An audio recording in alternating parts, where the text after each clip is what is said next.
Bonjour à tous. Alors je refais vite fait mon bilan lecture parce qu'on est dimanche soir et tout le week-end j'ai fait deux bilans lecture, j'en ai tourné deux et je sais pas ce qui se passe. J'ai pas réussi à les télécharger, donc ça va être un bilan. C'était parti sur un vlog à la base. Et ça va être un bilan lecture normal, banal de base parce que là j'en ai marre. Donc il va aller très vite bilan lecture. Je vais vous dire le principal sans trop. Alors là, je prends les livres comme ils viennent. Bon, j'ai eu 6 lectures, 5 depuis le début mai. On est le 17 maintenant. Ça aurait dû être mis en ligne ce matin. C'est pas grave. Donc voilà. Le silence des adieux de Thomas Harris. Très bon livre. Hop, je passe au suivant. Donc c'est la tome 2 du Dragon Rouge de la saga Hannibal. Très bon livre, écriture riche, toujours pareil. Thomas Harris nous délivre des serial killers, mais inimaginable, c'est un truc de malade. Et là, on va être avec Crawford du 1 qui engage, donc là, Graham, il est en retraite. Là, Thomas Harris nous fait voir un nouveau visage qui est Clarice Starling. Donc, Crawford demande à Clarice Starling, une étudiante de FBI, au FBI, d'aller interviewer, enfin d'avoir des entretiens intimes, secrets, privés, avec le docteur Hannibal qui est toujours incarcéré, pour essayer de retrouver la trace de Buffalo Bill qui n'arrête pas de kidnapper des gentilles dames. Voilà. J'avais le film en tête à chaque fois, je sais pas si c'est pour ça, mais le film est tellement bon et m'imprégnait tellement que j'avais la tête des... Puis je savais des acteurs et je savais ce qui allait se passer, mais néanmoins, même si j'ai une préférence pour le Dragon Rouge, celui-ci est énormissime. Thomas Harris, je sais pas d'où sort ces profils de serial killer, mais des malades, des malades. C'est tout simplement génial. Euh, Ils sont malsains, ils sont pervers, sans en faire des tonnes. On n'a pas des scènes. J'ai jamais été répugnée par aucune scène. Et pourtant, Dieu sait que ces serial killers sont des oufs et des oufs. Voilà. Ensuite, j'ai lu Ken Follett, Paper Money, un petit one-shot aux éditions J'ai lu, parce que livre de poche, pardon, justement, parce que j'adore les livres de poche comme ça, les éditions, c'est très aéré, tout ça comme lecture, c'est très agréable. Et les pages sont molles, c'est pas dur, c'est pas rigide. Et j'ai lu du Ken Follett parce que c'est la LC du groupe Il est bien ce livre que je suis au mois de mai, c'est lire un Ken Follett. Je n'ai jamais lu Les Piliers de la Terre et tout ça, les gros pavasses, les grosses sagas comme ça. Et j'avais trouvé ça il y a longtemps en boutique d'occasion. Et pour démarrer, je me suis dit c'est l'occasion, c'est un petit one-shot de 270 pages. C'est un thriller politique. Donc là, on est dans Londres des années 70. Et voilà, c'est un homme politique qui va être à embringuer dans une histoire. Donc il y a tout ce qu'il faut, manigance, pouvoir, manipulation politique, etc. Et moi j'adore le fantasme de ça. Vraiment, j'ai toujours fantasmé sur ces histoires-là, bien qu'en réel... c'est pas du tout le cas, mais voilà, dans les histoires, j'adore ce monde de la politique, etc. Et là, c'est un thriller en plus, il y a une enquête, il y a une énigme à résoudre. Et Ken Follett, c'est génial, il a vraiment un don d'écriture, c'est la même chose que Thomas Harris, pas dans le même style, mais voilà. C'est génial ce petit livre. Ensuite, j'ai lu Dôme 2 de Stephen King parce que j'avais lu le 1. Alors là, c'est à l'envers. Je sais pas si vous allez voir à l'envers ou à l'endroit. Donc voilà. Je vais vous faire la topologie puisque c'est une duologie. Donc c'est génial. Hein, dans l'ensemble, j'ai adoré. Vous connaissez 1984 de George Orwell? Et si King a écrit son 1984, c'est Dôme. Un huis clos totalitaire. En fait, c'est l'histoire de Chesterfield la petite ville, une petite bourgade du Maine, et voilà, paisible comme tant d'autres, et puis tout d'un coup il y a une espèce de dôme qui apparaît comme ça, un peu violacé, et dès qu'on s'approche du dôme, en plus c'est transparent, donc on est surpris la première fois, il lance des décharges un peu électriques.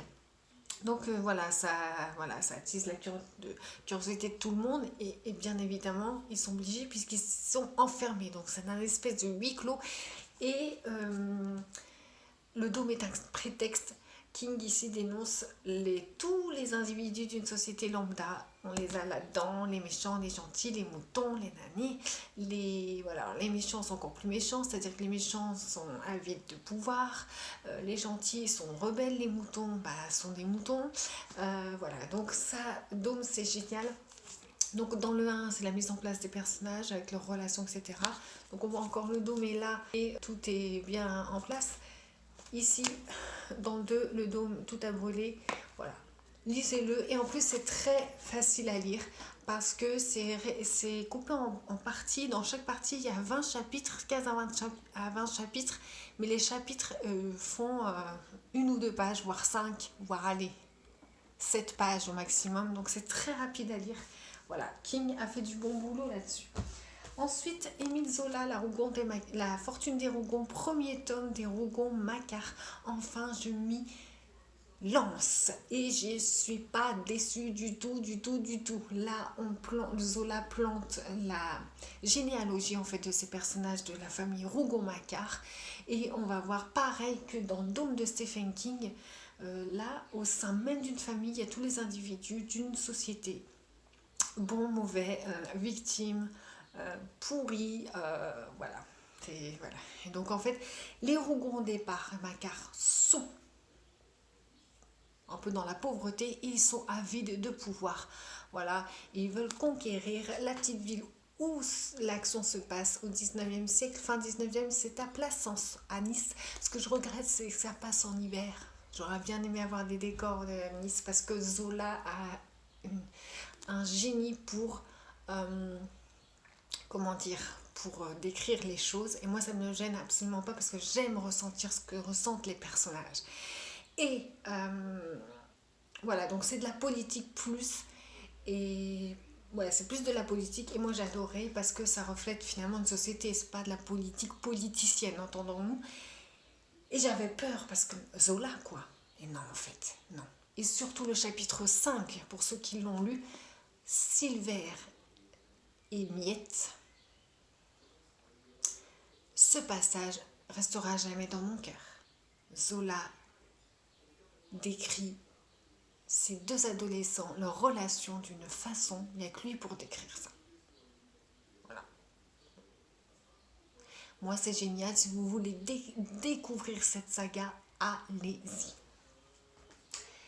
Et puis, j'ai lu un petit thriller, Harlan Coben, 6 ans déjà. 6 ans déjà. Et oui, parce que je vous dis l'incipit, c'est la première phrase du roman. Assis dans la rangée du fond, j'assistais au mariage de la femme de ma vie avec un autre. Voilà. Donc en fait, c'est Nathalie qui a invité Jake Fisher, qui sera notre héros principal, qui l'a invité à son mariage parce qu'elle se remarie. Et à la fin du mariage, elle lui dit, sachant que lui est toujours amoureux d'elle, s'il te plaît, promets-moi de nous laisser tranquille, de me laisser vivre ma vie.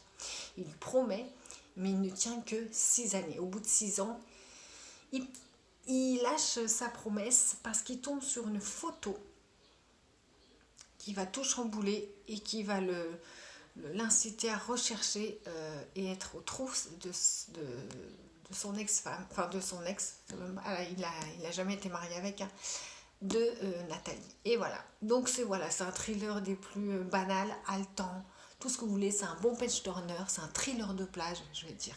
Mais c'est pas ouf, surtout que la fin n'est pas ouf non plus. C'est un one shot, vous pouvez lire entre deux galets et ça le fait quoi. Voilà. Donc voilà, alors c'était un bilan lecture express parce que là franchement j'en ai marre. J'ai dit le principal, les autres avaient duré 20 minutes, là il va durer un peu plus de 10 minutes, mais franchement j'en ai marre. J'ai dit le principal bien évidemment, Et c'est l'essentiel. Prochaine vidéo sera ma palle du loup-garou littéraire, car je participe à ce challenge à l'initiative, c'est Opaline qui fait ça. Je vous expliquerai tout ça dans la prochaine vidéo qui sera donc dans une semaine si tout se passe bien.